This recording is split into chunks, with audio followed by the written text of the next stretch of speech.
Oh, goody, inflation. We have more of it. That's outstanding news. 4.9% year over year now. That makes it over 17.4% since Joe Biden took office. What's that mean to you?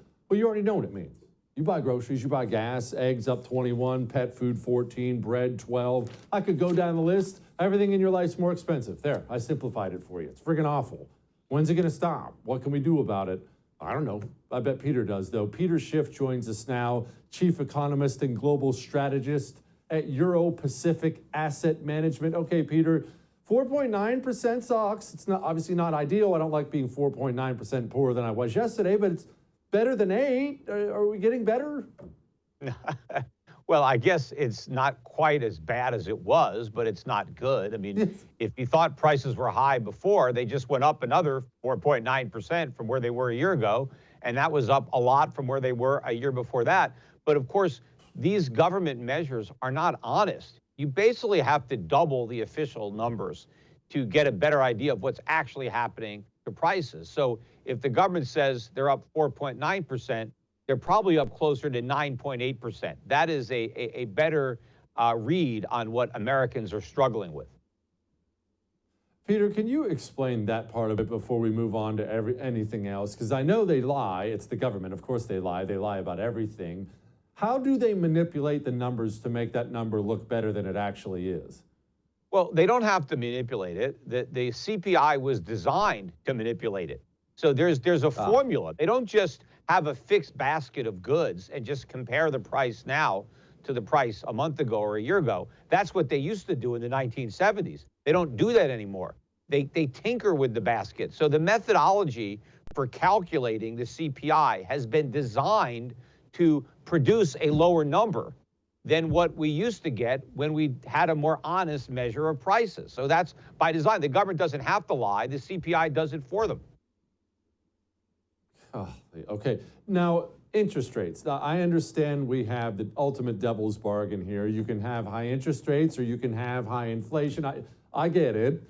What's the Fed going to do now facing 4.9%? Does this make them stop rates? Do rates keep going up? What do you predict? Well, actually, we have both. We're going to have high interest rates and high inflation. And, good. Because interest rates are prices. It's the price you pay when you borrow money. The price is going up, just like the price of everything else. And in fact, interest expense is a major part of every business. You have labor costs, you have raw material costs, you have rent, and then you have interest.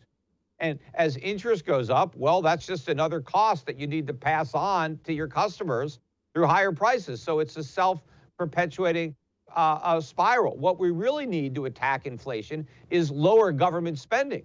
Government needs to cut spending, but that's not happening. In fact, they're doing the opposite. Under Biden, the government is increasing spending, so they are throwing gasoline on an inflation fire.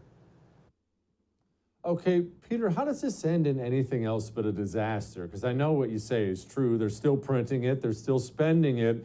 We're doing everything possible to make it worse. Where does this buck stop? Yeah, in a disaster. That's the only way it will end, because as long as there is no disaster, we'll keep kicking the can down the road until one happens. And the disaster that's coming, I think, is going to be a sovereign debt and currency crisis. So much worse than just the garden variety financial crisis we had in 2008, because this time it's not just going to be subprime mortgages that are the problem. It's going to be U.S. Treasury debt. That's the problem. Nobody is going to want to own our sovereign debt because of how high inflation is. And that's also going to create a dollar crisis. And so this is where we're headed, and it is a big disaster. Everybody wants to pretend that we're going to have a crisis if we don't raise the debt ceiling. No, we're going to have a crisis because we do raise the debt ceiling, because we've continued to raise that debt ceiling rather than dealing with the real problem, which is not the ceiling, but the debt. The ceiling would be the solution to the problem if they only stopped raising it. Can you explain what that looks like as best you can for the average American? Okay, what does it mean when countries stop wanting to buy up our debt? What does that mean for me? I'm just a normal idiot. I buy groceries and hang out with my kids on the weekend. What does it mean for me? Well, the reason that Americans continue to enjoy a higher standard of living than what we would normally be awarded based on our collective productivity is because of the dollar's role as a reserve currency and because our trading partners are willing to accept the dollars we print for the goods that they produce. And they're willing to hold on to those dollars by loaning them back to us, by buying our treasury debt or mortgage-backed securities or other debt instruments. So we basically get to buy stuff for lower prices and then borrow money at lower interest rates. Now, if the world stops wanting to accept our dollars because they no longer have confidence in the dollar's future purchasing power, in the exchange rate of the dollar versus their own currency, then what that immediately means is prices of everything that we want to buy go way up, and the cost of borrowing money goes way up. So Americans see their standard of living go way down because if the prices of everything goes up, they can't afford to buy anymore. So now a lot of the things that we take for granted, we can no longer afford. And to the extent that we need to borrow money, we can't afford that either.